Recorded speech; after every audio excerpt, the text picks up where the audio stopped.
My daughter-in-law was leaving on a trip with my son and the kids.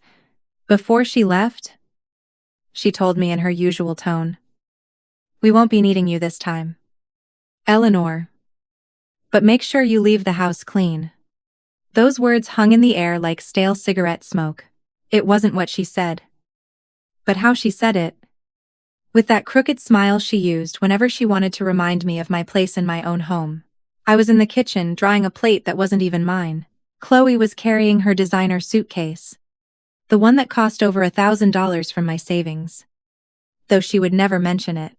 And my son Kevin was just scrolling on his phone as if nothing was happening. As if he hadn't just heard his wife treat me like I was the hired help. "Did you hear me, Eleanor?" she said again. Now using my name, like it was a command. "The house clean. The floors. The bathrooms. And please, don't touch our things. Our things. In my house."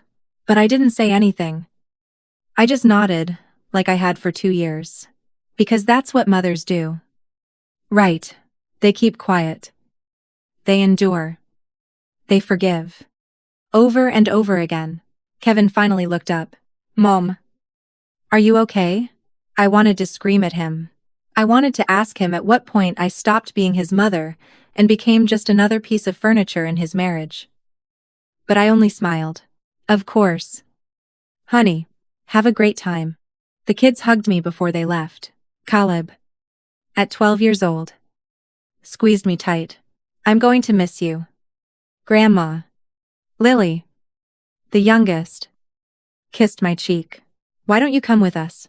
Chloe pulled Lily away by the arm. "Because your grandmother has things to do here. Let's go." The door shut with a solid thud. The silence that followed was so heavy I had to sit down. And then, in that moment, as I stared at the keys to my house on the table, keys they used, as if they were their own, something inside me broke. But not like before. This time, it wasn't pain. It was clarity. I stood up. I walked to my bedroom. Well, what was left of it? It was the guest room now, because they needed the master bedroom for their family. I opened the drawer where I kept my important papers. And there it was.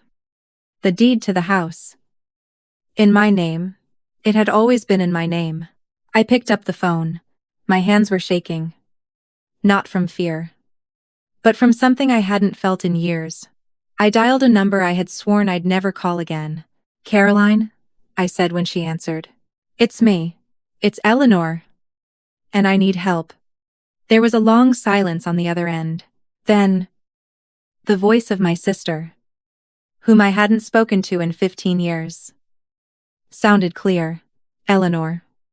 What happened?" "What happened is I stopped being myself. And this time I'm going to get myself back." I hung up. I looked out the window. Kevin's car was already turning the corner. I had 7 days. 7 days before they returned. And when they came back, nothing was going to be as they left it. Because sometimes, the only way to get your life back is to close the door on those who turned it into their territory. If this story has already touched something in your heart, subscribe to the channel, because what comes next, nobody saw coming. Not even me. That night, I couldn't sleep. I stayed seated in the living room with a cup of chamomile tea that grew cold in my hands, staring at the walls of what was once my home. You know, there's a moment in every woman's life when she stops seeing herself in the mirror, not because she has aged, but because she has become invisible to everyone, including herself. I wasn't always like this. There was a time when Eleanor Peterson was a name people said with respect. I was 28 years old when I became a widow. Kevin had just turned 5. My husband, Arthur, died in an accident on the highway heading out of state. A semi-truck. A curve. And in a second, my life was split in two. I was left alone with a small child. No savings. And a mortgage to pay. But I didn't sink. I couldn't afford that luxury. With the money from Arthur's life insurance, 000. That seemed like a fortune back then. I opened a small stationery and gift shop in the town square, Eleanor's Corner. I called it. Nothing fancy. Nothing luxurious. But it was mine. For 30 years. That shop was my second child. I opened at 7:00 the morning and closed at 8:00 at night. I sold notebooks. Epan. Made copies. Sent faxes. I knew every customer by name. Mrs. Gable, who bought poster board every week for her grandkids' school projects. Mr. Henderson, who printed his legal documents with me, because he said I was the only one who didn't overcharge him. With that business, I paid for Kevin's private school. I bought him new uniforms every year. Even if I wore the same blouse for 3 seasons. I paid for his coding classes. His tutoring. Everything I never had. When he got into the state university, I sold my car. A 2005 Honda Civic that still ran perfectly. To pay his tuition. Mom, you'll see. When I graduate, I'm going to pay you back for everything. Kevin would tell me while I ironed his shirts for his presentations. And I believed him. Because that's what mothers do. We believe. When he graduated, I got a loan for $30,000 to give him the down payment for his first condo. It's an investment. Mom, when I sell it, I'll pay you back with interest. I signed without a second thought. 2 years later, he sold that condo. I never saw a dollar of that money again. I invested it in a business. Mom, it's going to make us so much more money. Just be patient. Then, hey met Chloe. The first time I saw her, I knew there was something about her I didn't like. It wasn't her expensive clothes, or the way she spoke, as if she was chewing on her words. It was the way she looked at my house. My shop. Me. As if she were evaluating how much everything was worth. How much she could get out of it. But Kevin was in love. And when a son is in love, the mother steps aside. They got married in a wedding that cost $80. Ling ling ling. I contributed $20. Ling ling ling. It's so your son can have the special day he deserves. Chloe told me, while picking out the most expensive venue, I closed my shop for 3 days to go to the bank, take out the loan, and hand it to her. At the wedding, Chloe sat me at a table in the back next to some distant cousins I didn't even know. Kevin was so busy with photos, he barely said hello. It was there, watching my son dance with his wife, under those bright lights that I helped pay for, that I started to disappear. 3 years later, when Caleb was born, they named him after my husband's father. Though Chloe wanted to change it, Kevin came to my house. Mom, we need your help with the baby.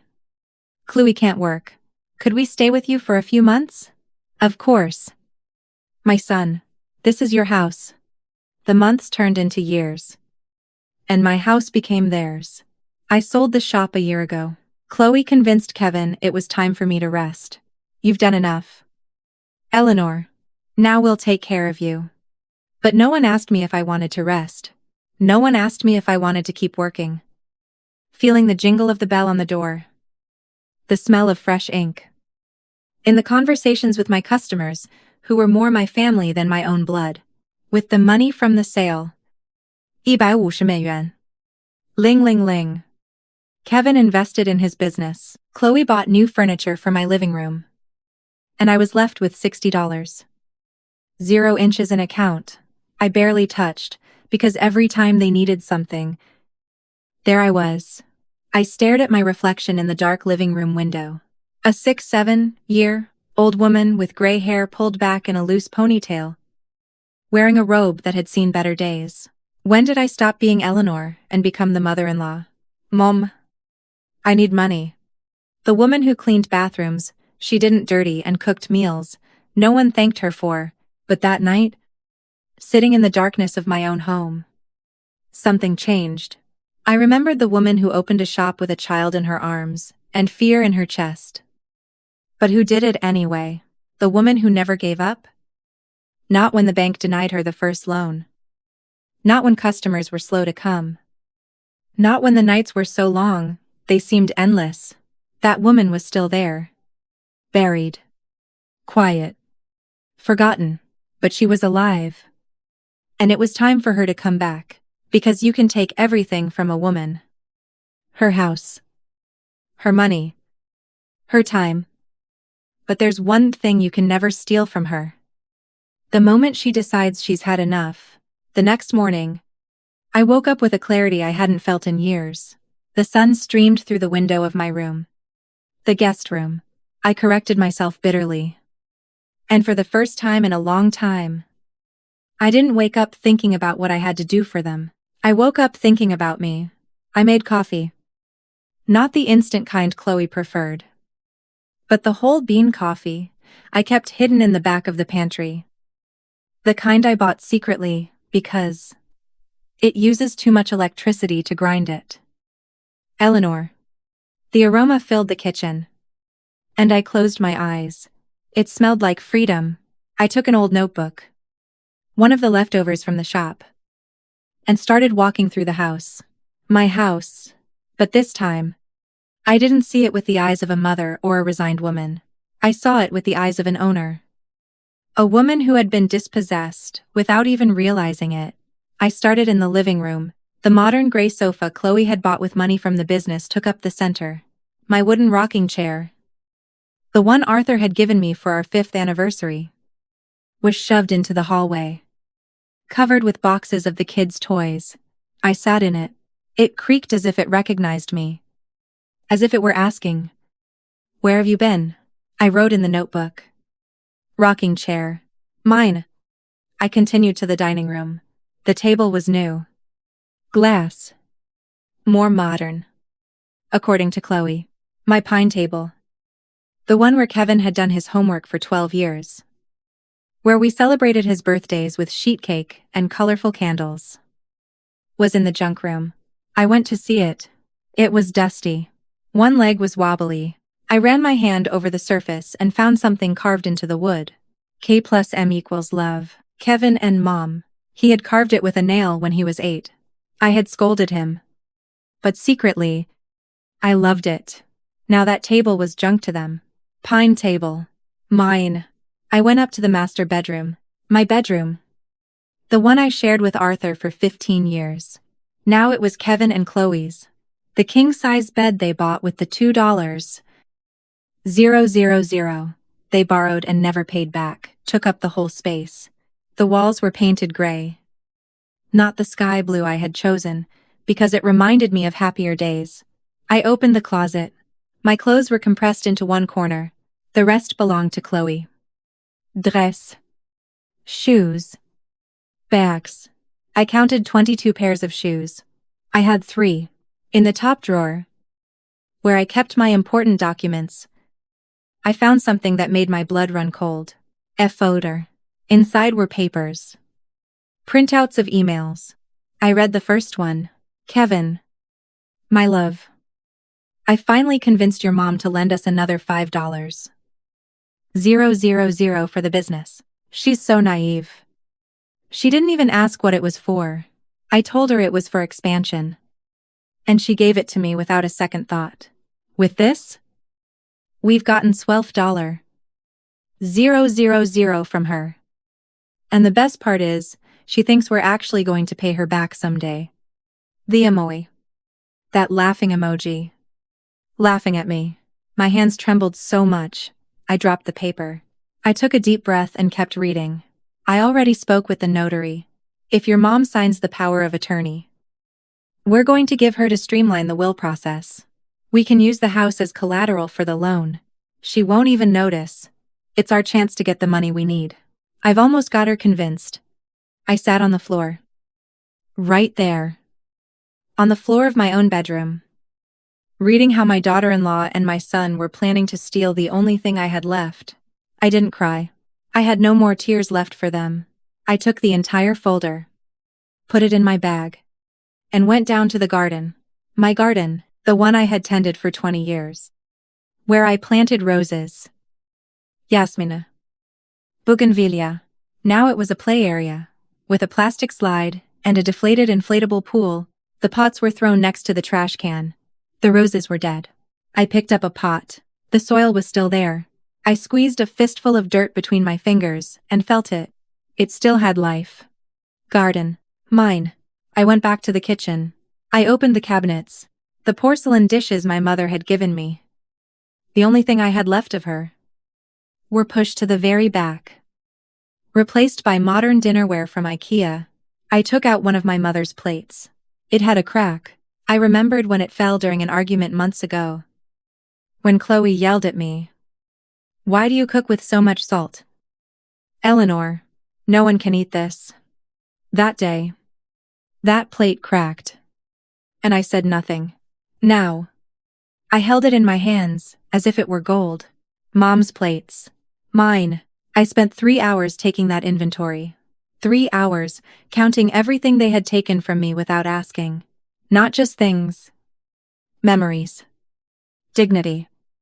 Space. My list ended with 17 items.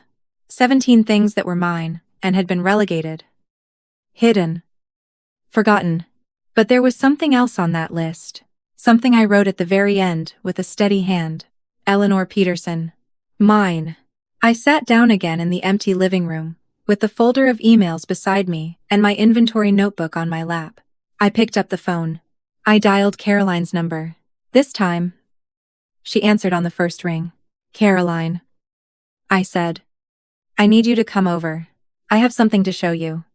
"Eleanor." "What happened?" "What happened is I found the truth. And now I'm going to get my life back. All of it." There was a pause.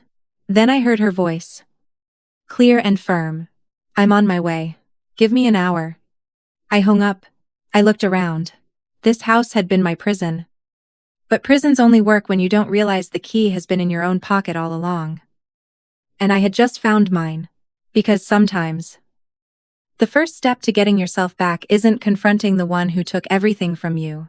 It's taking an inventory of what you still have, and realizing that's enough to start over. Caroline arrived exactly 53 minutes later. I watched her park from the window. She was driving a simple but well-kept white Toyota Camry. She got out with a leather briefcase under her arm, and sunglasses she removed before ringing the doorbell. When I opened it, we just stared at each other in silence. 15 years. 15 years without seeing each other. And there was my younger sister, with shorter hair. A few gray strands she didn't bother to hide. And the same brown eyes that had looked at me since childhood. "Eleanor," she said simply. "Caroline." We didn't hug right away. There was too much broken time between us. Too many words never spoken. "Come in," I said. Stepping aside, she entered slowly, looking at every corner, as if memorizing the house. She stopped in front of a photo on the wall. Kevin as a boy at his elementary school graduation. I was beside him, smiling. Still in my uniform from the shop because I had come straight from work. "You look happy there," Caroline said softly. I was. We sat in the living room. I served her coffee. My hands still trembled a little. Not from nerves, but from everything I was about to release. "Eleanor," Caroline began, setting her cup on the table. 15 years ago, you slammed the door in my face. You told me I only wanted your money. That I was jealous. That Kevin was right about me. Do you remember? I closed my eyes. Of course I remembered. I remember. Then tell me. What changed? Why are you calling me now? I handed her the folder. The one I had found in my bedroom. Caroline opened it and began to read. I saw her jaw tighten with each page. When she finished, she closed the folder with a sharp thud. Sons of she stopped herself. She took a deep breath. Eleanor. This is attempted fraud. Did you sign that power of attorney they mentioned? No. They hadn't given it to me yet. But I was going to. Chloe told me it was to make things easier for me when I couldn't manage my own affairs. That it was normal. That all families did it? Caroline closed her eyes and shook her head. Eleanor. If you had signed that. And they could have sold this house without you even knowing. Taken out mortgages. emptied your accounts. All legally. Because you would have given them the power to do it. The silence that followed was as heavy as a stone. There's something else you need to know, Caroline said after a moment. Her voice sounded tired, as if she were carrying something she had held onto for a long time. 15 years ago, when you stopped talking to me, it wasn't because I wanted your money. It was because I told Kevin no. I looked at her, not understanding. Your son came to my house. He was 26. He told me he was in a bind, that he needed money urgently, that it was for a business that was going to change his life. He asked me for $10. Ling ling ling. He said he had asked you, but you wouldn't give it to him. I felt the floor move beneath me. I had just started my law practice, Caroline continued. I didn't have that kind of money. But I took out a loan. I gave him the $10. Ling ling ling. He had me sign a promissory note. He promised he would pay me back in 6 months with interest. Caroline. I never saw $1 of it. Eleanor. Not one. When I went to find him, Chloe, they were dating by then, kicked me out of their apartment. She told me I was a gold digger, that I was making things up to get money from them. And Kevin didn't say a word. He just watched me from behind her and let her insult me. Tears started rolling down my cheeks. Why didn't you tell me? I tried. Don't you remember? I went to your house. To the shop, I said. Eleanor. We need to talk about Kevin. And you. You screamed at me. You told me I was jealous of your son.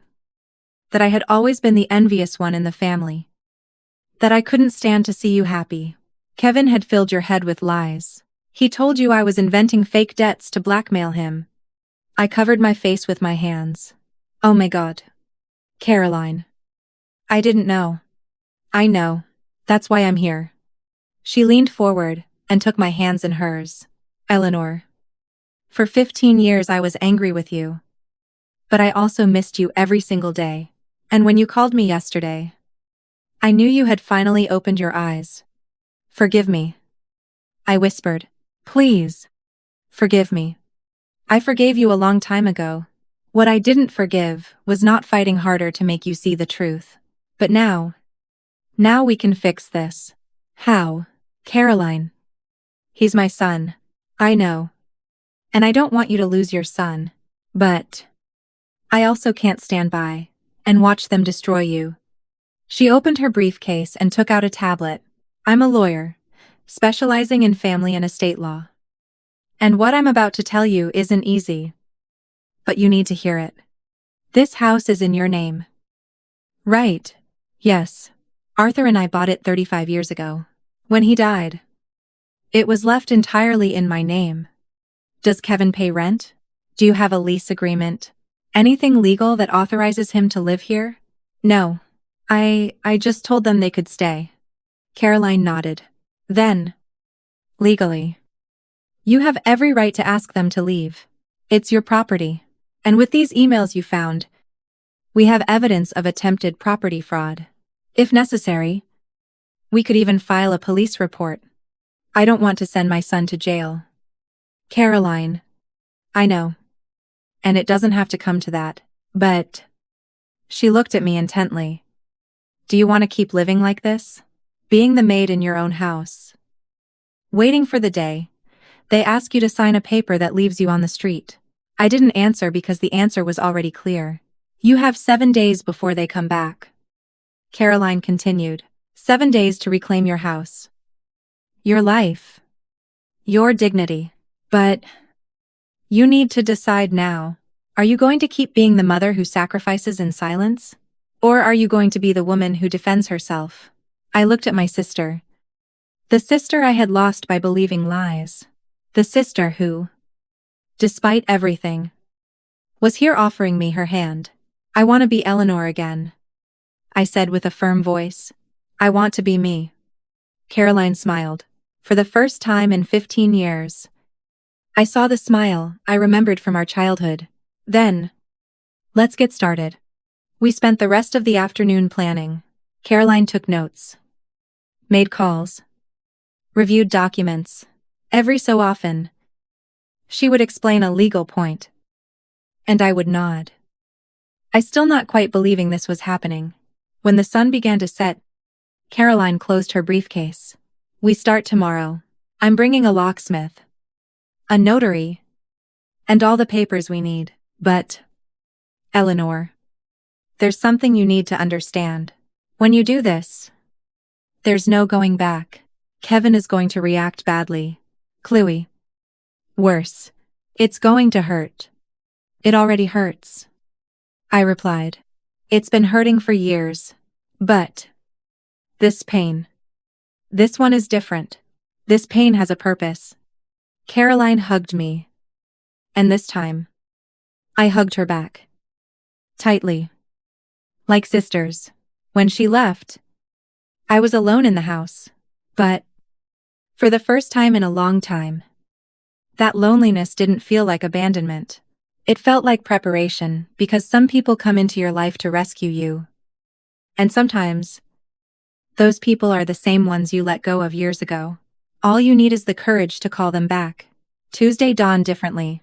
Not because the sun was brighter or the birds sang differently. It dawned differently because I was different. Caroline arrived at 8:00 inches the morning, with 2 coffees and a box of donuts. Behind her was a man in his 50s.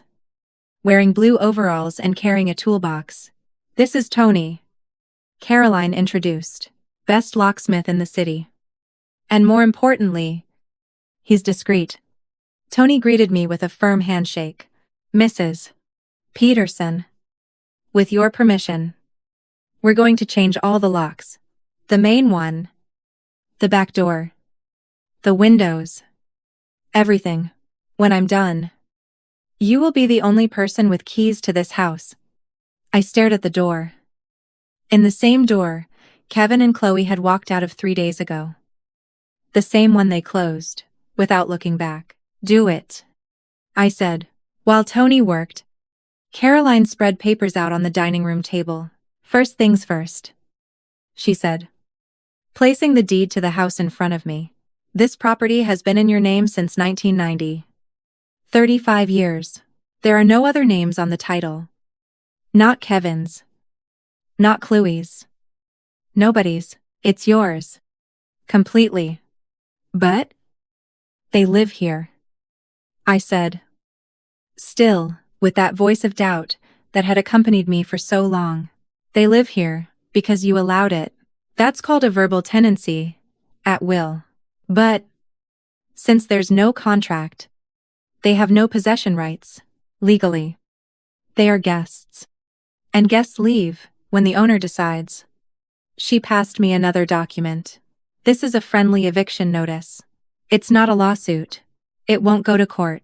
It's just a paper where you, as the owner, inform them that you need them to vacate the property within 30 days.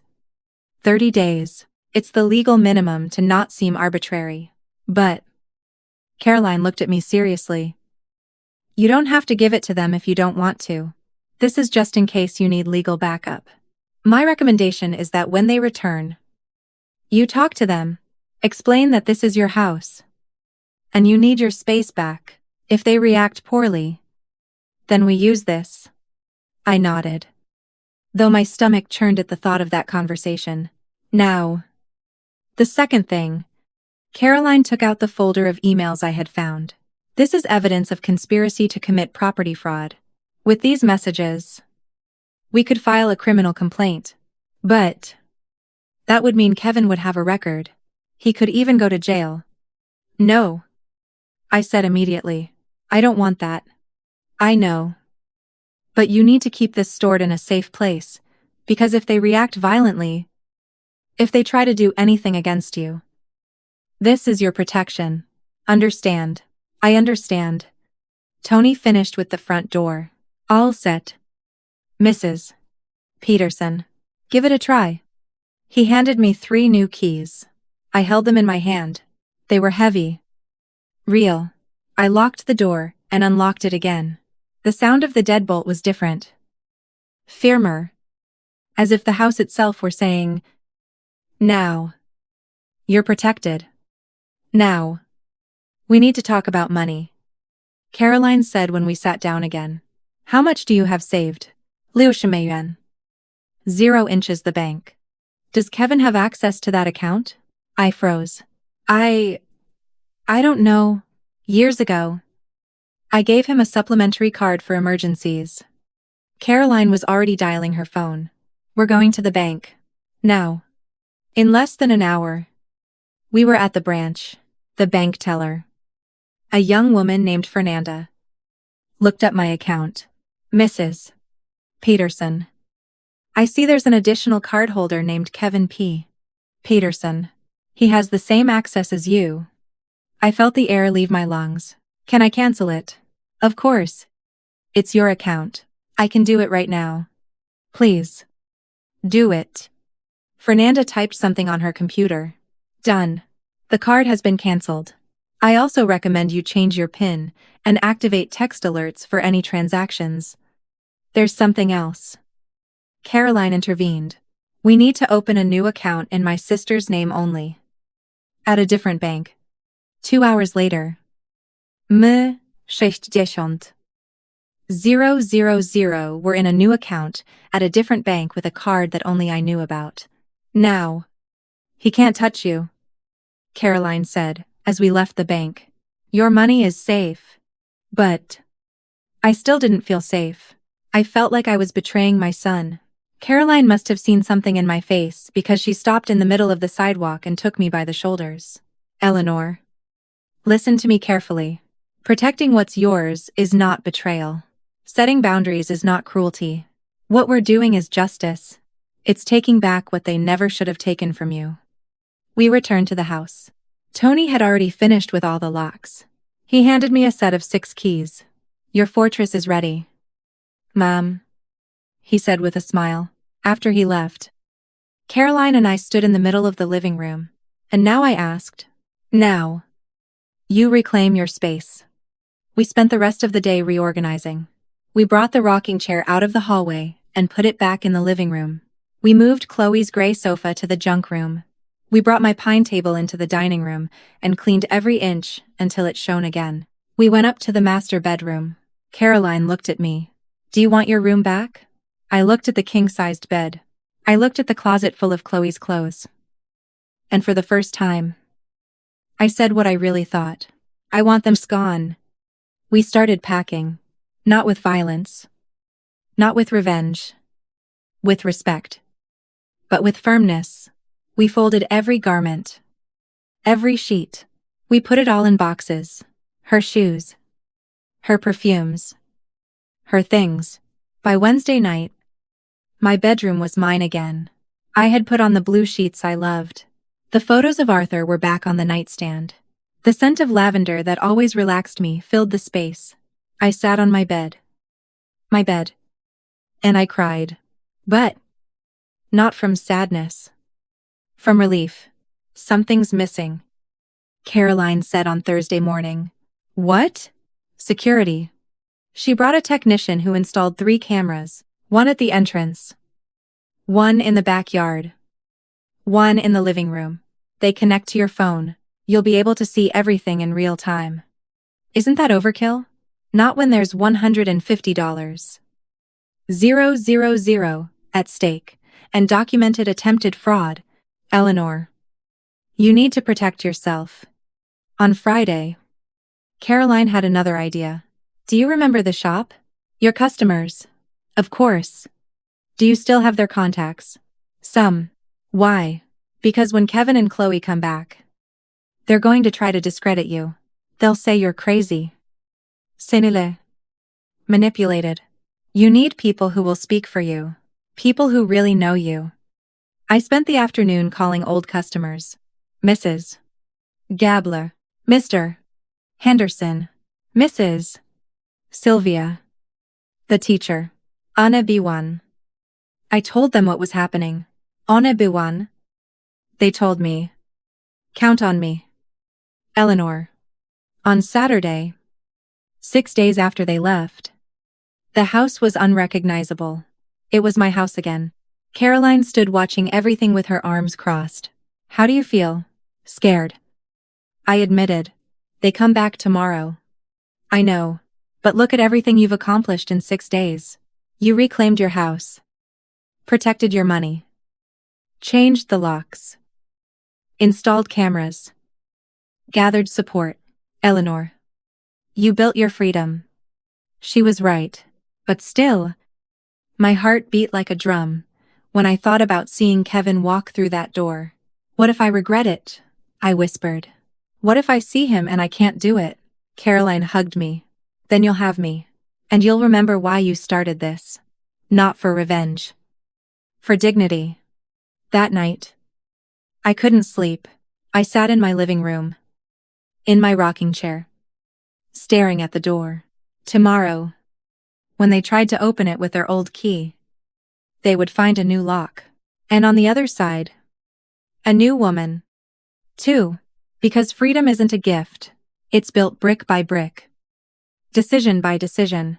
And sometimes it takes just 72 hours to change an entire life.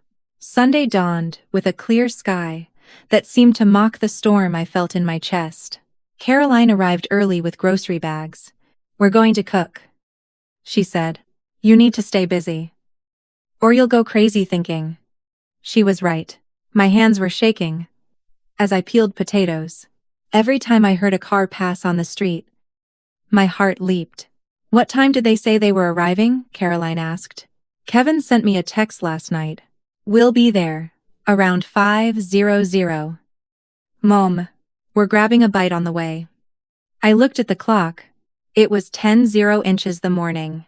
7 hours. The doorbell rang. And I nearly dropped the knife. Relax, Caroline said. It must be her. Yeah. Caroline smiled mysteriously and went to open the door. She returned with a young woman. About 23. With her hair in a ponytail and clear eyes that looked at me shyly. Eleanor. This is Paloma. Caroline introduced. Paloma. This is my sister. The girl extended her hand. It's a pleasure to meet you. Mrs. Peterson. Paloma, I repeated. Confused. Caroline poured us all coffee. And we sat down. Let me explain. My sister began. Paloma is a nursing student at the university.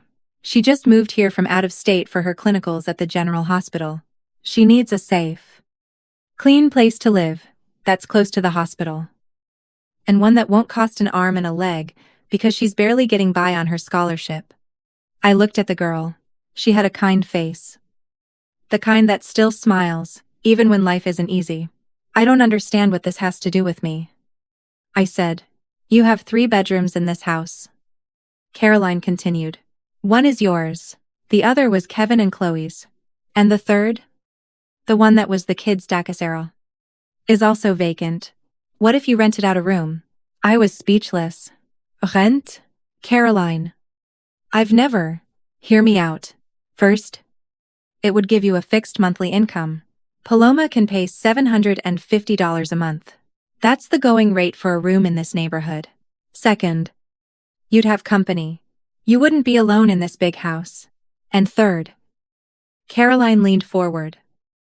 When Kevin and Chloe arrive today and see someone else living here, they will immediately understand that things have changed. That this is no longer their house. Paloma spoke for the first time in a soft voice. Mrs. Peterson. I don't want to cause any trouble.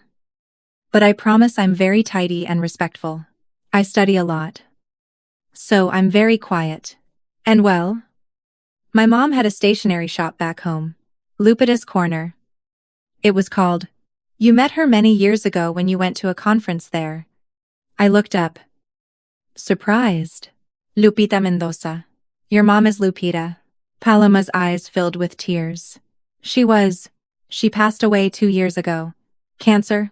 But she always talked about you. She said you gave her advice that saved her business when she was just starting out. That you were so generous with her. The memory came back like a wave. Lupita. A young, scared woman who sought me out at that stationer's conference back in 2005. I gave her my suppliers. My contacts. My tricks. I never asked for anything in return. Your mother was a brave woman, I said, my voice breaking. Like you, Paloma replied. That's why when Caroline told me your story, I knew I wanted to help. Even if it's just with my presence. My rent. With whatever I can. I looked at Caroline. Then at Paloma. And for the first time in days, I truly smiled. When can you move in? Paloma let out a sigh of relief. My things are in the car. It's just 2 suitcases. Then, welcome home. The next few hours were a whirlwind. Paloma brought in her things. We gave her the room that had been the kids' eye. We cleaned it together. We put on fresh sheets. We set up her desk by the window so she would have natural light for studying. It's perfect, she said, looking around with bright eyes. Thank you so much, Mrs. Paterson. Call me Eleanor. At 4:00 the afternoon, the 3 of us were in the living room. Caroline was reviewing some papers. Paloma was studying anatomy on her laptop. And I was watching the clock, every 30 seconds. 4:47 the afternoon. My phone buzzed. A text from Kevin. We're almost there. About 15 minutes out. They're coming, I said, my voice trembling. Caroline closed her laptop. Ready? No. No one is ever ready for this. But you're going to do it anyway. Paloma looked at us. Should I go to my room? No. I answered firmly. I want you here. I want them to see I'm not alone anymore. 5:02 the afternoon. I heard the car engine. My stomach twisted. I heard doors shutting. The excited voices of the children. Footsteps approaching. And then, the unmistakable sound of a key trying to fit into a lock that no longer belonged to it. Silence. Another attempt. Chloe's annoyed voice. What the hell, Kevin? Your key isn't working. Let me try mine. Nothing. The doorbell rang. Loud. Insistent. Caroline touched my hand. Breathe. You are the owner of this house. Remember that. I stood up. I walked to the door. Each step felt like walking towards a cliff. I opened it. There they were. Kevin in his polo shirt and sunglasses. Chloe in a white dress. Hair pulled back. Still wearing the wristband from the hotel resort. The kids carrying their superhero and princess backpacks, but they weren't looking at me. They were looking behind me. Kevin squinted. Mom. Who? I stepped aside. Caroline was sitting in my rocking chair with a cup of coffee in her hand and a polite smile. Paloma was on the sofa with her laptop and nursing textbooks spread out. Hello, Kevin, Caroline said calmly. It's been a while. Kevin turned pale. Clue, on the other hand, turned red. What is she doing here? Chloe spat, pointing at Caroline as if she were a cockroach. Eleanor. What is going on? The children ran to me. Grandma. Caleb hugged me tight. Lily clung to my neck. Hello, my loves, I said, kissing them. I missed you so much. Why don't the keys work? Kevin asked. Still frozen at the entrance. Because I changed the locks, I replied, in a voice I didn't recognize as my own. Firm, clear, unapologetic. The silence that followed was so thick, you could have cut it with a knife. Chloe was the first to react. What do you mean you changed the locks? This is our house. No, I said, and that simple 2-letter word came out with a force I didn't know I had. This is my house. Kevin finally reacted. He walked in without asking, looking around as if he didn't recognize the place. And he was right. The gray sofa was gone. Their things weren't scattered everywhere. The house smelled of lavender and coffee. Not his expensive cologne and Chloe's cloying perfume. Mom. What did you do? His voice was a mix of confusion and fury. Where are our things? Packed. In boxes. In the bedroom you were using. What? Chloe ran up the stairs. We heard her opening doors. Shouting. She came down in a rage. Who do you think you are? Those are my things. My clothes. My shoes. And they're intact. Packed with respect. ready for you to take them. Take them. Kevin looked at me as if I'd gone insane. Mom. We live here. What are you talking about? Caroline stood up, walking toward us, with a folder in her hand. Kevin. Perhaps I should explain, my sister said in a professional tone. This house is deeded in your mother's name. And her name only. You have been living here under a verbal tenancy, at will. Without a contract. Without paying rent. Without contributing to expenses. Legally. You are guests. And your mother has decided she needs her space back. You. Kevin pointed a trembling finger at Caroline. You manipulated her. You've always wanted to drive a wedge between us. No one manipulated anyone. I intervened. Kevin. Open your eyes. For 2 years.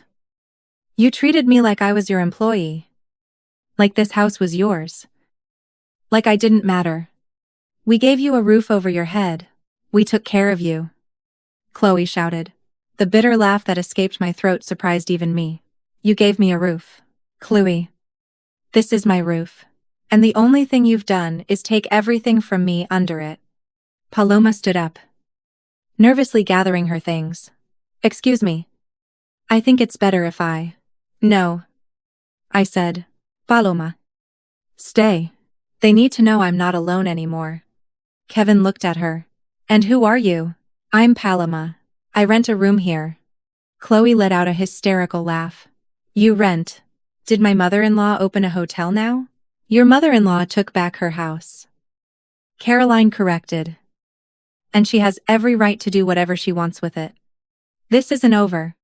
Kevin threatened. Mom. You're going to regret this. I walked closer to my son. I looked him in the eyes. The eyes I'd known since he was born. That I'd watched grow. Shine. Dream. Kevin. I found the emails. He froze. The messages between you and Chloe. Where you laugh at me. Where you plan to use my house as collateral for your debts. Where you call me naive. His face fell. Mom. You have until 6:00 tomorrow evening to get your things. If you need more time. We can talk. But you are not living here anymore. Not like this. For a moment. I saw the boy he once was. The son I raised. The one whose tears I dried when he was scared at night. But he wasn't that boy anymore. He was a man who had used me. Lied to me. And planned to strip me of everything. There is a way. I said. It's called consequences. And it's time for you to face them. His eyes hardened. So. This is. Goodbye. No. It's a see you later. When you're ready to talk for real. Without Chloe feeding you lies. Without manipulative games. I'll be here. Kevin shook his head. You're a stranger. No. Kevin, you turned your mother into a stranger. I just stopped allowing it. He left without looking back. The truck started. I watched the taillights disappear down the street. Caroline closed the door. The silence that remained was different from before. It wasn't loneliness. It was peace. But the storm wasn't over. On Friday, my phone exploded. Messages from relatives who never called. Now, all of them were full of opinions. Eleanor, how could you kick out your own son? Family is everything. This is unforgivable. Kevin says, you're sick. Do you need medical help? Some even suggested I had dementia. That Caroline had brainwashed me to get my house. It was exhausting. Hurtful. But also revealing. All these people judging me now. Where were they when I worked 1-2 hour days at the shop? When I was widowed at 28? When Kevin took money from me time and time again? None of them were there. But now? They all had opinions. Block them. Caroline told me. All of them. You don't owe them an explanation. But they're family. Family isn't who shares your blood. Eleanor. It's who respects your dignity. She was right. That night, I blocked 17 numbers, and for the first time in weeks, my phone was silent. On Saturday, a week after Kevin's return, Paloma came into the kitchen with her laptop. Eleanor, You need to see this. She showed me Facebook. Chloe had made a public post. There are people in this world who forget what family means, who choose money and selfishness over their own grandchildren. We are going through a very difficult time, thanks to a person who decided to put herself first. But God sees everything, and life has a way of balancing the scales. She attached a photo of the kids looking sad. It had sent Vine-cept comments supporting her, some asking what happened, others cursing the evil grandmother. I felt the air leave my lungs. Don't read the comments. Paloma warned me, but it was too late. So sad there are grandmothers like that. Poor little angels. May God protect them from heartless people. Old age can be cruel. Sometimes older people lose their minds. I closed the laptop. My hands were shaking. Am I going to lose everyone for doing the right thing? Paloma took my hands in hers. Eleanor. My mom always said, the truth doesn't need to shout. It just needs time. Give them time. The people who truly know you will know who you are. That night, I received an unexpected message. It was from Caleb, my grandson. From Kevin's phone. Grandma. I miss you. Did I do something wrong? Is that why you don't love us anymore? I cried. I cried like I hadn't cried in days. I replied immediately. My beautiful boy. You did nothing wrong. I love you with all my heart. And I will always be your grandma. Nothing will ever change that. Things between adults are complicated. But my love for you will never be complicated. It will always be simple. Pure. And forever. I love you. Caleb. There was no reply. Kevin probably read the message and blocked the contact. But it had gotten through, and that was enough.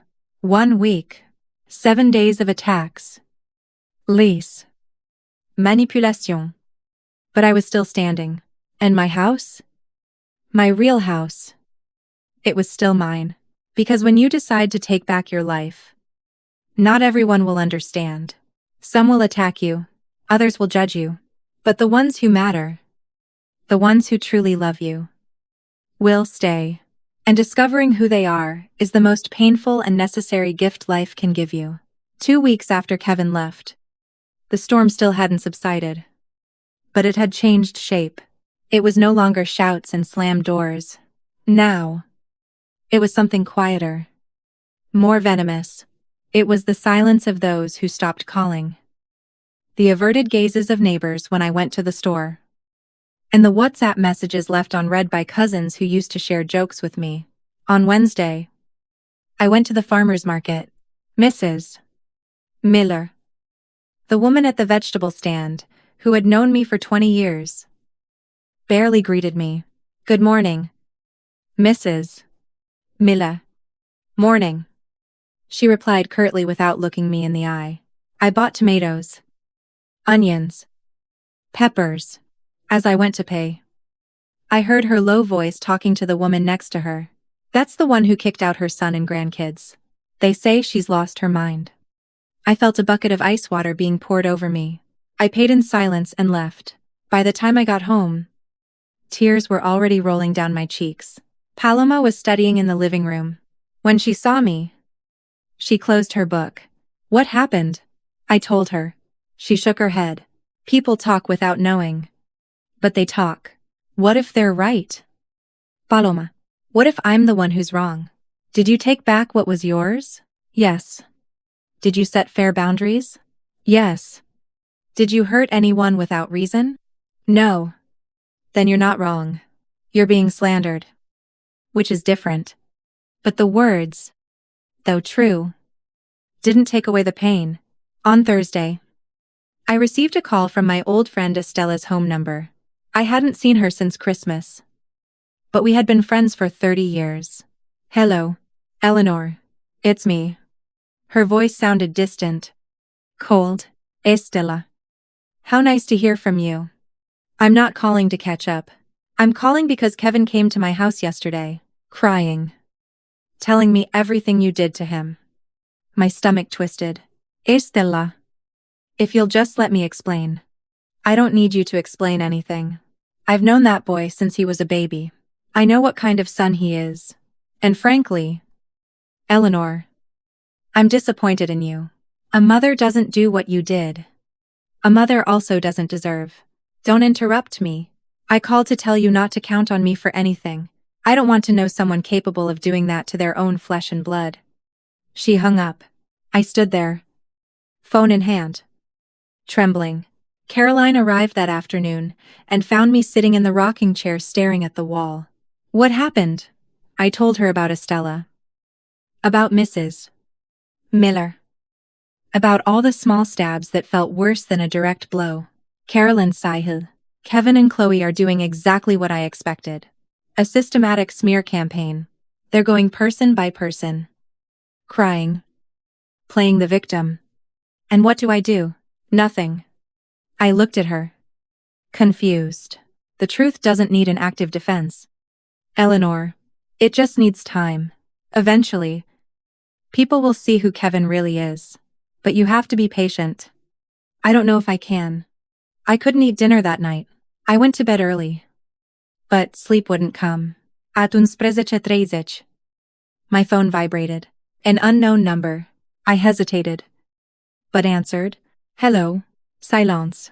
Then, Chloe's voice, cold as ice. I hope you're happy. Eleanor, you destroyed this family.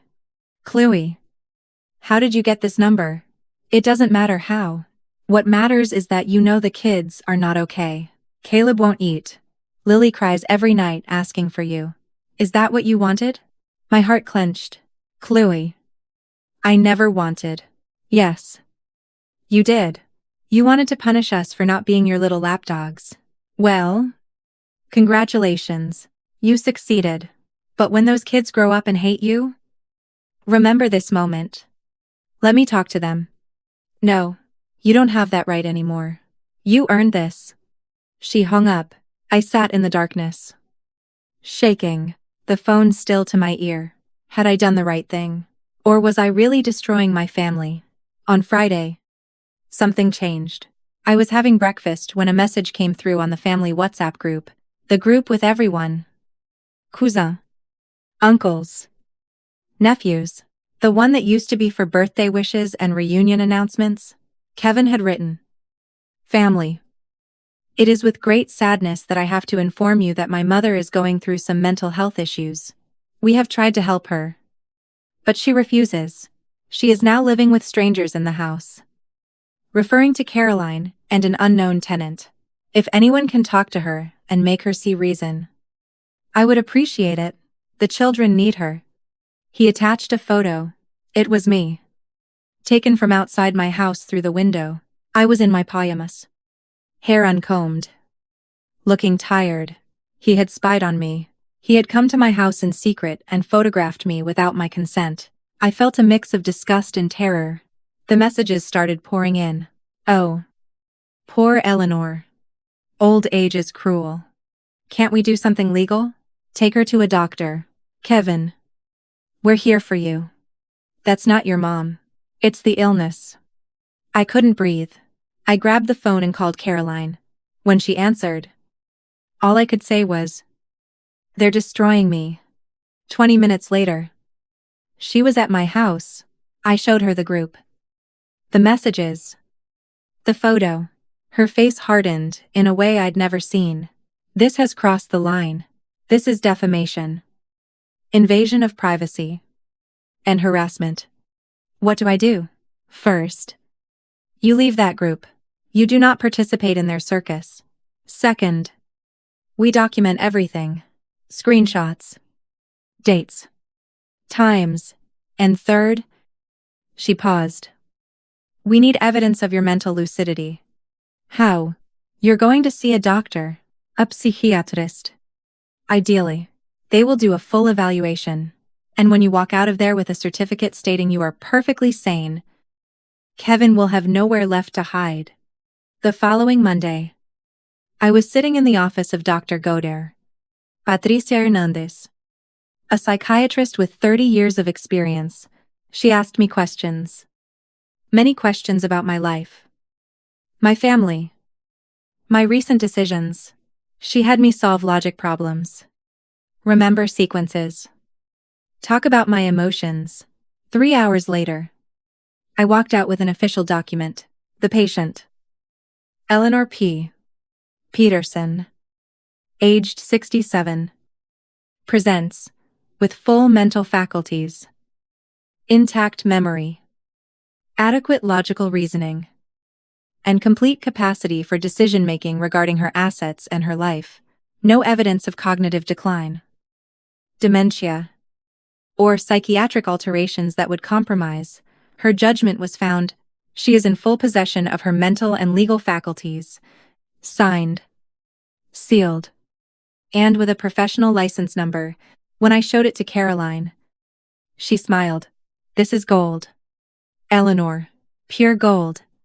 That night, Caroline wrote a message in the family group, from my account, but drafted by her. Good morning, family. This is Eleanor. I have read the recent messages with sadness.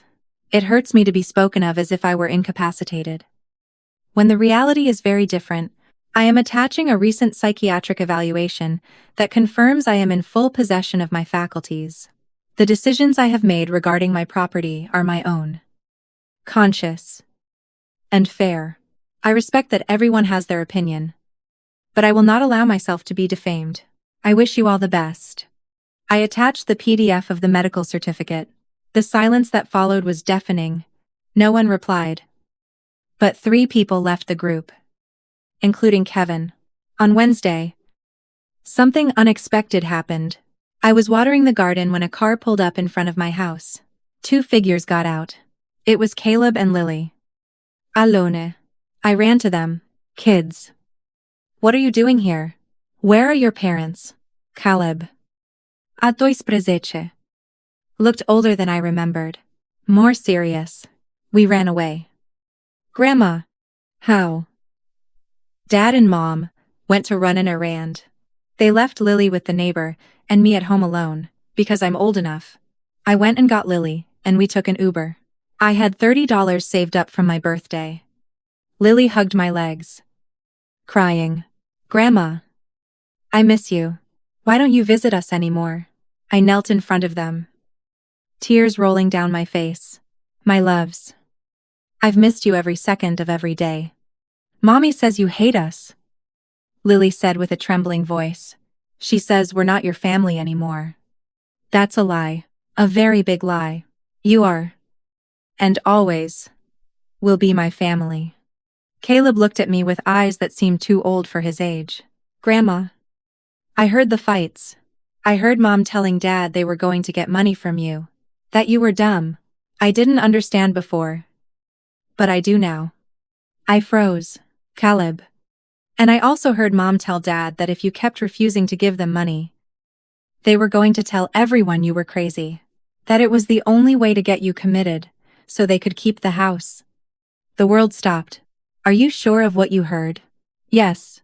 It was about a week ago. I was in my room, but the door was open. Caroline appeared at that moment. She had been in the kitchen and heard everything. Caleb, she said in a soft but firm voice. Could you repeat what you just said? But this time, on tape. So your grandmother can be protected. The boy nodded. And there, in my living room, with a voice recorder on Caroline's phone, my 2-year-old grandson recounted everything he had heard. When he finished, Caroline stopped the recording. This changes everything, she said. I called Kevin. He answered on the 3rd ring. The children are with me, I said before he could speak. They're fine. Come and get them. I hung up. Half an hour later, Kevin and Chloe arrived in a fury.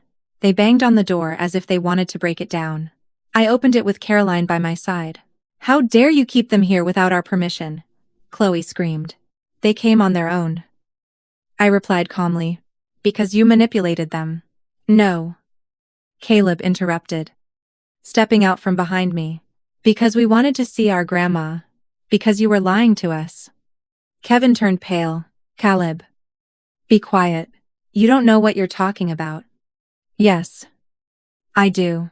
I know everything. The boy stood firmly in front of his father, and with a bravery that broke my heart, he said. I know you wanted to take Grandma's house. That you said she was crazy when she isn't. And that's wrong. Dad. Very wrong. The silence that followed was so heavy. It hurt. Chloe grabbed the kids by the arm. We're leaving. Now. But before they left, Kevin looked at me, and for the first time in weeks, I saw something in his eyes that wasn't anger. It was shame. When they were gone, I collapsed onto the sofa. "Say," Caroline said, sitting beside me, "the truth always finds a way out. Always." And she was right. Because what Kevin and Chloe didn't know was that the truth no longer just lived in my heart. Now it had a voice. It had witnesses. It had proof. And that truth, sooner or later, I was going to collect its price. Because you can lie to half the world, but you can never lie to a child who heard you when you thought no one was listening. The days after the children's visit were strange. As if the universe had hit the pause button. Kevin didn't call again. Chloe stopped sending venomous texts. The family group chat remained deathly silent. But I knew it was the calm before the final storm. Caroline spent more time at my house, working from her laptop at the dining table. Paloma studied for her final exams. And I tried to get back into a routine that seemed to have been lost years ago. On Tuesday morning, as I was making coffee, Caroline came into the kitchen with a thick folder. "Eleanor, you need to see this." I sat down. She spread out documents like a scene from a legal drama. I investigated everything I could about Kevin and Chloe's business. The one that was supposedly going to make them rich. And it doesn't exist. Well, it did. It was a multi-level marketing company. One of those that promises you'll make millions selling miracle products. A classic pyramid scheme. A pit formed in my stomach. They put in $25. Zero total. Yours. From my loan, they never paid back. From credit cards. Everything. And what happened to the money? It vanished. The company went bankrupt 8 months ago. The owners fled to Panama with everything. Kevin and Chloe lost every penny. I covered my mouth with my hands. But there's more. Caroline continued. I looked into their debts. They owe $40. 000 on 3 different credit cards. Their credit is shot. They can't even get a $500 loan. That's why they wanted my house. I whispered. Exactly. It was their only way out. To use it as collateral for a big loan. Take the money. And who knows if they would have ever paid it back. I looked at the papers. Ink, collection agency stamps, legal notices. How did you get all this? I have contacts. And also. She hesitated for a moment. Kevin tried to use your house as collateral 3 months ago. Without your signature. He forged a power of attorney. The world stopped. What? The notary caught it. He asked for you to appear in person. Kevin made up an excuse that you were sick, that you couldn't move. The notary refused to proceed without seeing you. That's why they tried to convince you to sign it later. To streamline the process. I was going to sign it. I said in a hollow voice. If I hadn't found those emails, I would have signed it. I know. That's why we're here now. Caroline closed the folder. Eleanor. With this, we can do 2 things. 1. We file a criminal complaint for attempted fraud. Kevin would go to jail. No doubt. 2. We use this as protection. If they try anything against you, legally or publicly, we show them everything, and they sink themselves. I don't want him to go to jail. I know. But you need to be prepared for what's coming. What's coming? Caroline sighed. Desperation. When people have no way out, they do terrible things. I didn't understand her words until Thursday. That day, Paloma came running home from the university. She was pale. Eleanor. You need to see this. She showed me her phone. On Facebook, in a neighborhood group, someone had published a long post. It was Chloe. Dear neighbors and friends. My family is going through a terrible time. My mother-in-law, whom we loved and cared for years, has accused us of horrible things that aren't true. She kicked us out of her house. which was also our home. Leaving my children without a roof over their heads. All because of a manipulative sister who convinced her we are bad people. We have lost everything. Our home. Our dignity. The relationship with my children's grandmother. And now we can't even afford the rent on the apartment where we're staying. If anyone can help us with anything. Food. Clothes for the kids. Work. We would be infinitely grateful. God bless you. She attached photos of the children. In old clothes. In a small, dark apartment. With sad faces. The post had 89 comments and 134 shares. How awful. Sometimes elderly people lose their empathy. I can donate clothes. Send me a message. Poor kids. They don't deserve this. Does anyone have this lady's contact info? Someone needs to talk to her. I felt like I was suffocating. They're running a public pity campaign. Caroline said when I showed her. Worse. They're indirectly asking for money. This is emotional manipulation at its finest. What do I do? Do I respond? Do I set the record straight? No. Because if you respond, you look desperate. If you clarify, you look cruel. It's a trap. So, nothing. No. Something better. Caroline smiled. The truth? But not from your mouth. From other voices. I didn't understand until she started making calls. First, she called Mrs.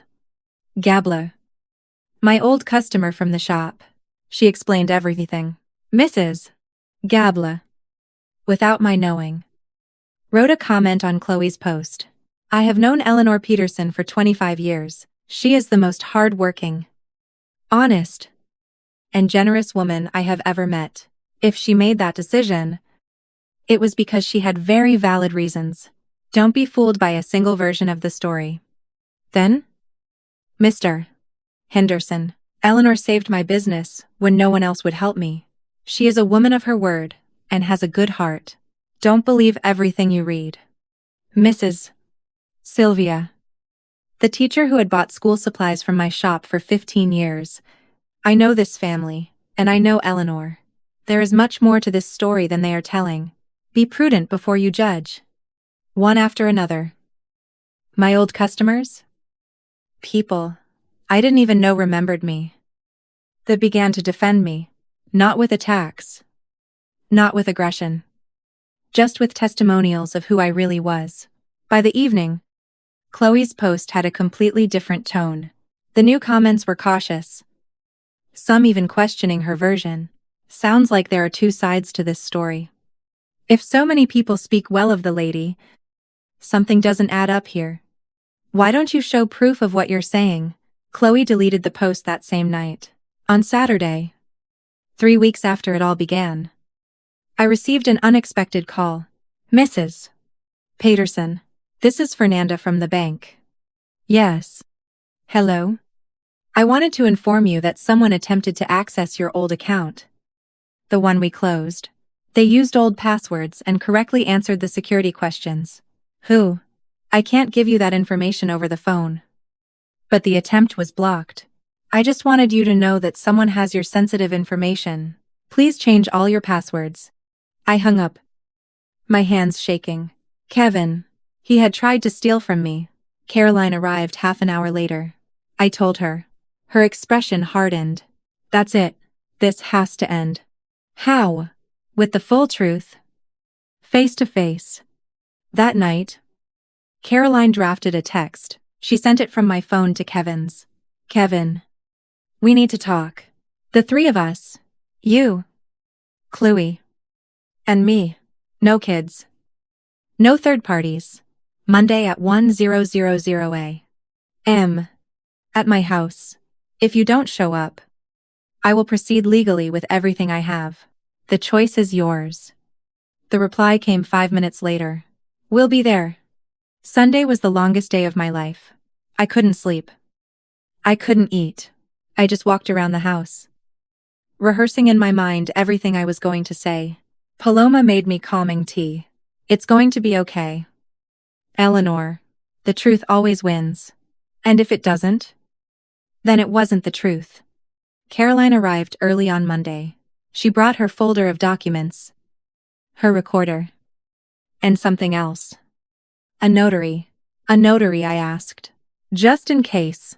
If we reach an agreement. We documented immediately. No room for second thoughts. At 10:03 the morning. There was a knock on the door. I took a deep breath. Caroline squeezed my hand. Remember who you are, and why we got here. I opened the door. Kevin looked terrible. He had lost weight. Had deep dark circles under his eyes. His clothes were wrinkled. Chloe, on the other hand, arrived put together. Made up. With a hard expression, they walked in without a greeting. We sat in the living room. The notary stayed in the dining room. Discreet, but present. No one spoke for the first 30 seconds. Finally, Kevin broke the silence. Mom, is this why you wanted us to come? To humiliate us with your lawyer and your notary? No. I replied in a firm voice. To put an end to the lies. Caroline placed the folder on the table. Kevin. Clue. We are going to put all the cards on the table. And at the end of this conversation, you will decide if we want to resolve this as a family or in a courtroom. And so, with the morning sun streaming through the windows, we began to unearth every lie, every deception, every secret that had poisoned this family. And though it hurt like pulling a thorn embedded to the bone, it was the only way to start healing. Because the truth isn't cruel. The lie is. The truth only hurts when you've been avoiding it for too long. Caroline opened the folder slowly, as if disarming a bomb. Let's start at the beginning, she said. Her voice, professional but not unkind. Kevin. 15 years ago. You borrowed $10.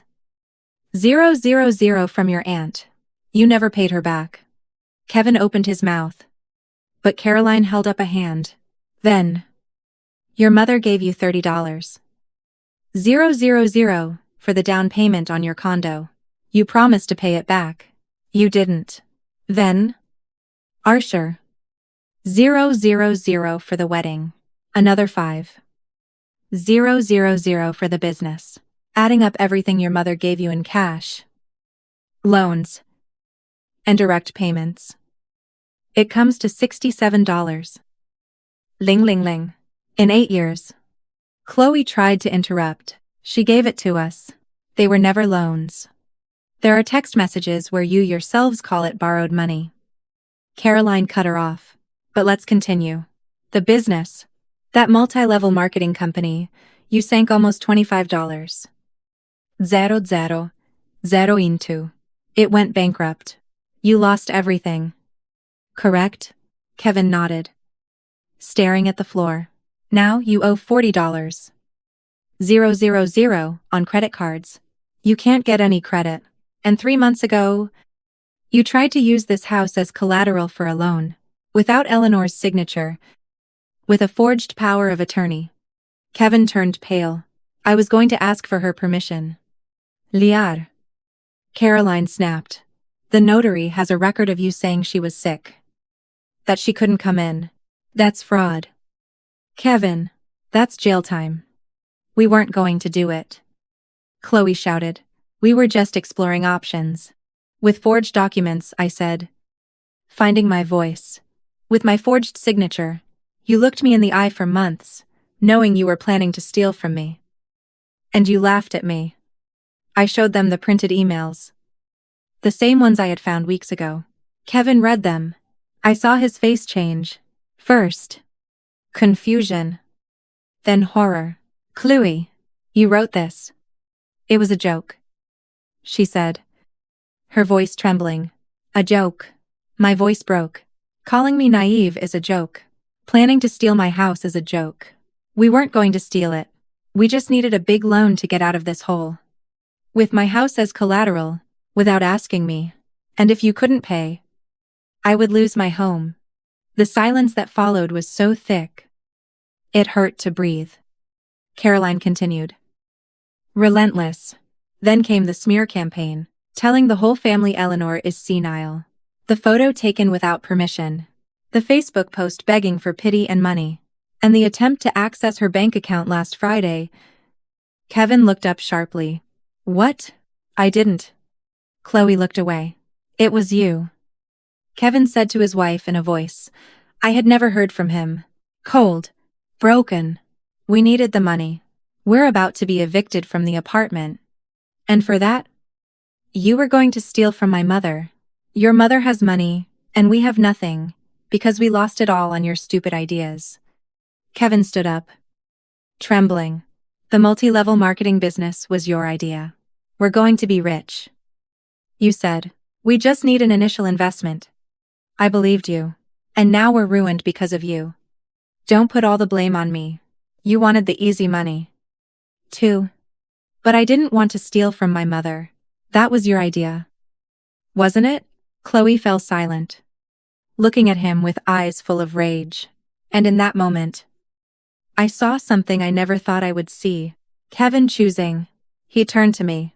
There were tears in his eyes. Mom? I'm so sorry. Kevin. No. Let me say it. Please. He knelt in front of me. Literally got on his knees. I have been the worst son in the world. I used you. I lied to you. I stole from you. I let her treat you like dirt. And it was all because it was easier than facing my own failures. Tears streamed down his face. I'm ashamed of myself. Of what I did to you. Of what I allowed. And if you never forgive me, I understand. But I need you to know that I love you. And that I finally understand everything you sacrificed for me. And I wasted it. All of it. Chloe stood up. Are you seriously going to grovel like this? Yes. Kevin replied without looking at her. Because she deserves it. And you and I need serious help. We can't go on like this. If you think I'm going to, I already filed for divorce. Kevin said simply. Chloe froze. What? This morning. Before I came. I spoke with a lawyer. I can't do this anymore. Chloe, this isn't a marriage. It's a toxic partnership that's killing all of us. She looked at him with pure hatred. She grabbed her purse. You're going to regret this. Kevin. I already regret a lot of things. This won't be one of them. Chloe stormed out, slamming the door. Her expensive perfume hung in the air. But she was gone. The notary discreetly retreated to the kitchen. Caroline closed the folder. Kevin. My sister said, her voice softer. What are you going to do now? I don't know. He admitted. Get a job. A real one. Not some scheme. Get a small apartment I can afford, and try to be a better father to my kids, and a better son. If my mom will let me. He looked at me. Waiting. Not demanding. Did you really file for divorce? I asked. Yes. I've known for 2 weeks I should have. But I was scared. Not today. I stood up. I walked toward him. He tensed, as if expecting a blow. I hugged him. He fell apart in my arms, crying like he hadn't since he was a little boy. Forgive me. Mom, forgive me. Forgive me. I forgive you. Son. I whispered in his ear. But forgiving doesn't mean forgetting, or going back to how things were. If you want to be my son again, you're going to have to build it with actions. Day by day. Do you understand? Yes. And I'm going to set boundaries. Firm ones. I'm not giving you any more money. You're not going to live here. I will love you. But I will also protect myself. I understand. You deserve it. We stood there, hugging, while Caroline watched from a distance with a sad smile. The following months were strange. Different. Kevin found a job as a manager at a hardware store. It wasn't glamorous, but it paid $1.200 a month. He rented a 1-bedroom apartment. Small but decent. The kids started visiting me every other weekend. Caroline drew up a parenting agreement. Legal. Of course. With set schedules. The first time they came after everything. Lily hugged me and didn't let go for 10 minutes. I missed you so much. Grandma. And I missed you. My love. Caleb was more cautious, more wounded by everything he had witnessed. Grandma. Yes. Sweetheart. Are you really going to forgive Dad? I knelt in front of him. I've already forgiven him. But forgiveness doesn't mean everything goes back to the way it was. It means I've stopped carrying the anger. Do you understand? I think so. Over time, Caleb began to open up again. Lily never stopped being affectionate. Chloe disappeared from the picture. The divorce got messy. But it was eventually finalized. She got her car. Kevin got the debts. The kids. Shared custody. With Paloma in the house, life took on a new rhythm. She cooked when I was tired. I helped her study, as if she were my own granddaughter. Eleanor, thank you for letting me stay here. Not just for the room, but for making me feel like family. You are family now. Paloma. One day, Paloma came to me with an idea. What if we turned part of the garage into a workshop? We could offer craft classes to ladies in the neighborhood. Charge a small fee. I can help with organizing. The idea excited me in a way I hadn't expected. 3 months later, Eleanor's workshop opened its doors. We started with 5 students. By the second month, Valve, it brought in about $1.000 a month. It wasn't much. But it wasn't about the money. It was about the laughter. The stories. The company. It was about feeling useful. Alive. Me again. 6 months after everything. On a Saturday afternoon, there was a knock on the door. It was Kevin. Alone. He didn't have bags. He didn't have demands. He brought a lavender plant in a pot. I know you like the smell, he said simply. And I wanted, I don't know, to bring you something that grows. As a symbol. I smiled. Come in. We sat in the living room. Me in my rocking chair. Him on the sofa. How's work? Good. I got promoted to supervisor. It's an extra $200 a month. And I finished paying off one of the credit cards. I'm glad. So? I started therapy. It's tough. But necessary. That's very brave. I learned from you. We sat in silence. But it wasn't awkward. It was peaceful. Mom? Can I ask you something? Of course. How did you know it was time to say enough? How did you find that strength? I thought for a moment. I didn't find it. It was always there. It was just buried under years of fear, guilt, and the need to please. But when I finally dug it up, I realized I had never been weak. I had just been dormant. Kevin nodded with tears in his eyes. I'm going to spend the rest of my life making it up to you. No, I said firmly. But with love. You're going to spend the rest of your life being the best version of yourself. Not for me. For you. For your kids. That's the only compensation I want. He got up to leave. At the door, he turned. I love you. Mom. And I love you. Ison. Always. That night, I sat in my rocking chair. Caroline was visiting. Sipping wine on the sofa, Paloma was studying in her room. You know what the strangest thing is? I said to my sister. What? For years, I thought losing Kevin would be the end of my world. But when I lost him, when I closed that door, I discovered there was a whole universe waiting for me on the other side. Caroline raised her glass. To the universes we discover when we close the right doors. We clinked glasses. I looked around. My house. My home. It smelled of lavender. It sounded of the laughter from the workshop that would be here next week. It felt like home. It wasn't perfect. Kevin and I were still healing. The kids were still processing their parents' divorce.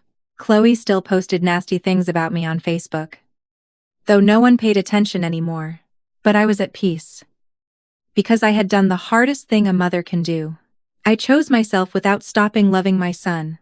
And it turned out both things could exist at the same time. Epilogue. 1 year later. The workshop was full. 15 women of all ages. Embroidering. Laughing. Sharing coffee and cake. Kevin arrived with the kids. They came every weekend now. Grandma, look what I made, Lily said, showing me a drawing of a house with flowers. It's beautiful. My love. It's your house. With your garden? Because it's the prettiest house in the world. Caleb sat beside me. He was 13 now. In the thick of his teenage years. Grandma. My teacher assigned us a project to interview someone important to us. Can I interview you? Me. Yeah. Because I want to write about the bravest person I know. My eyes filled with tears.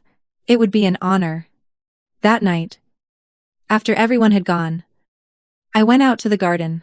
The roses I had replanted were in full bloom. The bougainvillea climbed the wall. The lavender scented the air. I sat on the bench Caroline had given me. It had a small plaque that read, "For Eleanor, who reclaimed her garden and her life." I looked up at the stars, and for the first time in decades, I didn't think about what I had lost. I thought about everything I had gained. My dignity. My peace. My home. My relationship with Caroline.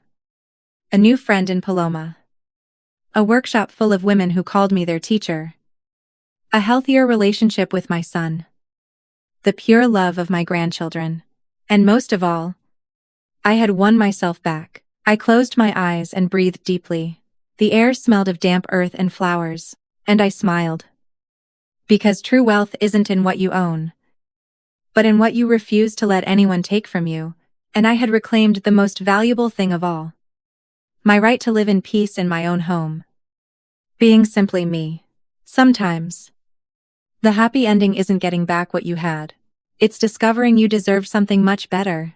If this story touched something in your heart, leave me a comment telling us where you're watching from, and what part resonated with you the most.